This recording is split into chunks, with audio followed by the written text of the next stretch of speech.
Hey everyone, Sharpan here. I am making this video to address something that I think is more deeply that everybody in global exchange is very passionate about, something that has affected directly or indirectly the businesses and the user experience of almost everyone in global exchange, something that has been brought up to management, to support, to the brokers repeatedly. Something we're not very proud of, but something that we are cognizant of and that we have made potent efforts to fix.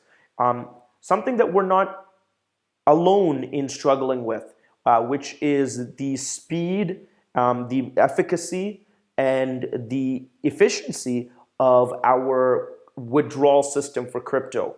Now, ever since we opened up Global Exchange as a robust wallet, the one thing that we have made very clear is that since we operate within fiat and cryptocurrency and now operate very, very dynamically within those two fields, especially with the release of Insta Crypto, that we'll never have the luxuries of, Exodus or MetaMask or some of the more completely crypto-based, decentralized client-side wallets. Our system is comprised of many different servers, as well as interacting with the blockchain, as well as interacting with a fiat funding and custody system that now spans all over the world using Instacrypto.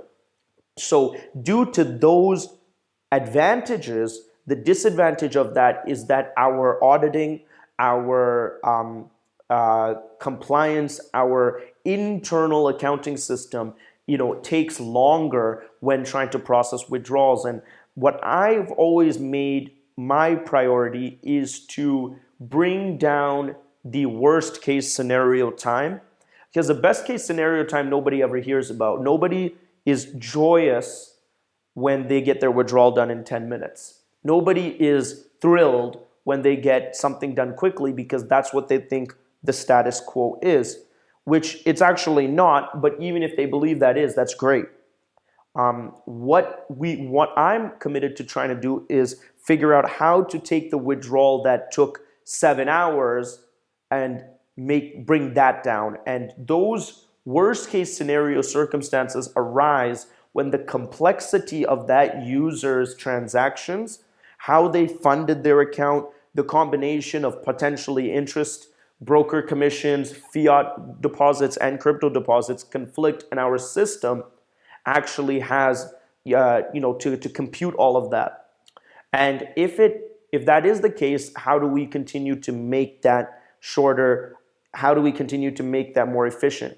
And we've made testaments in the past where we've said we're fixing that and we're fixing that and our support is increasing.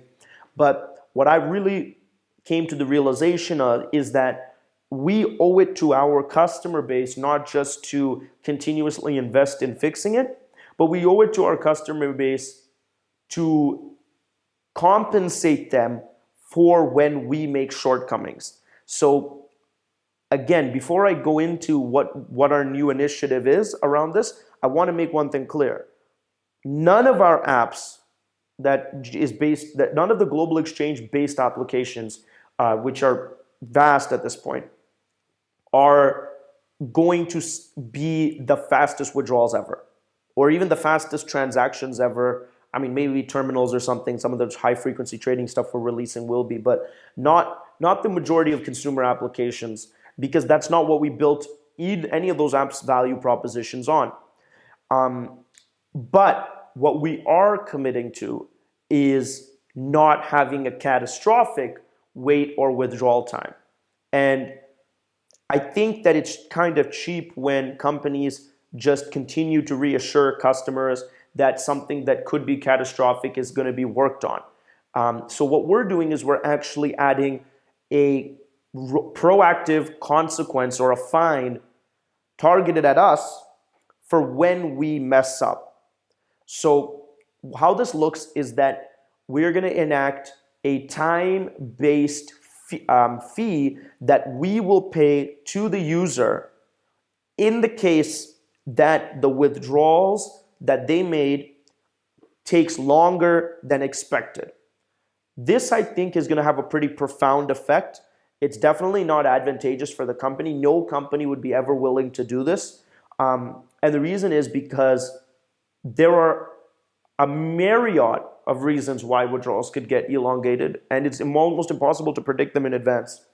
However, we are so committed and confident that we're going to solve this, that we are inflicting this this quasi-fine on ourselves. So how it works is this.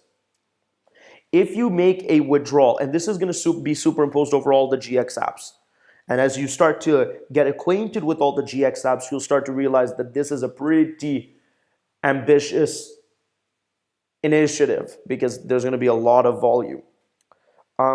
If you make a withdrawal of under 1,000 USD, I mean, of course, we're talking crypto, so a crypto withdrawal which has a value of under 1,000 US dollars, and it takes longer than 15 minutes after the point that you have confirmed it in your email, then we are actually going to be giving you, and we don't do it in 15 minutes, which is obviously what we want to do. You're actually going to now start to gain additional crypto on that withdrawal for the time that you're forced to wait. So if you're forced to wait, it's kind of like if you people that order pizza online. I mean, I always made this joke that every time I bought pizza or ordered pizza delivery, they would say, Sharpan, thank you for your order. If your pizza's not there in 45 minutes, if your pizza's not there in 1 hour, if your pizza's not there in 30 minutes, then your order's free.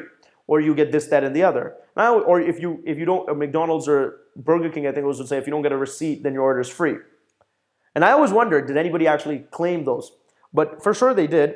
And there was a reason why that in the 6-minute conversation that you had with the pizza guy that they would make sure that they said that. It's because they want to ensure that the customer's interests and their interests are aligned, and that they know that the customer knows that the company is willing to put their money where their mouth is. So with that kind of psychology in mind, for every hour you have to wait over a 15-minute time span for a withdrawal under 1,000 US dollars, you are actually going to get a 1% waiting fee, let's call it.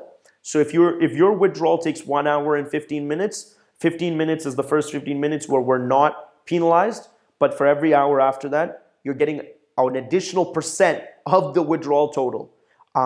So as you can imagine, that becomes quite costly. It's not our intention because we get absolutely nothing. You're withdrawing the money. We get absolutely nothing for paying that. So it's not in our at best advantage to do this, or to even imagine paying that is obnoxious. But we're gonna do it because if you're subjugated to some ungodly wait time, then now you have grounds for that subjugation. It doesn't make it okay. It makes it bearable. B, it aligns our interests because we're no interested in paying it any more than you're interested in waiting. C, it's a radical declaration of our commitment to solving this, even though it's not going to be solvable easily. So when you put all those things together, now you have a reassurance. As a broker, your customers have a reassurance that, hey, this company is not counter-aligned with your interests. Whether we are suffering from negligence or we're suffering from genuine, clog in the system, we're taking that beating. And we're willing to be that in an attempt to ensure customer centricity. And for withdrawals that are over $1,000 worth of crypto, then the penalty is actually after a 3-hour window. So if we're not able to make the withdrawal in 3 hours, then that's when your reward and our penalty begins, and it's 0.1% per hour, whereas the withdrawals under 1,000 USD are 1% per hour after 15 minutes. The withdrawals for over 1,000 USD withdrawals are after 3-hour window, which is where we're trying to finish everything, and then it is 0.1% an hour. think about that for 1 second. I mean, obviously, we expect that users with a larger amount withdrawal have that type of proclivity. I've had many conversations with people where I've expressed that, when Bitfinex, Binance, these companies that actually deal in lots of different types of assets, fiat and crypto, have elongated withdrawal times. Even today, the average withdrawal time off of Binance for crypto, and they're still primarily crypto to crypto exchange, is about 30 minutes. So 3 hours for over $1,000. We are very committed to finishing it off in that time. If we don't, we're getting hit with a huge fee for every, and it's a time-based fee that is going to linearly increase. It doesn't help us at all. We don't get ameliorated at all. Why we're doing that? Because it's imperative that if we want to solve this problem from a technological perspective, from a procedural perspective, that we have to have the incentives in place. B, we don't want you to believe us when we say we're making a change. We want you to experience that in the format of penalization towards us. And 3, the customer consideration when they are waiting has to be one of, oh, if the company is willing to pay this, like if I'm a customer and unfortunately I'm still subjugated to wait for some reason, then they're not thinking like, holy smoke, something like they're really going to try to get to this as soon as possible. It doesn't make any sense for them at this point.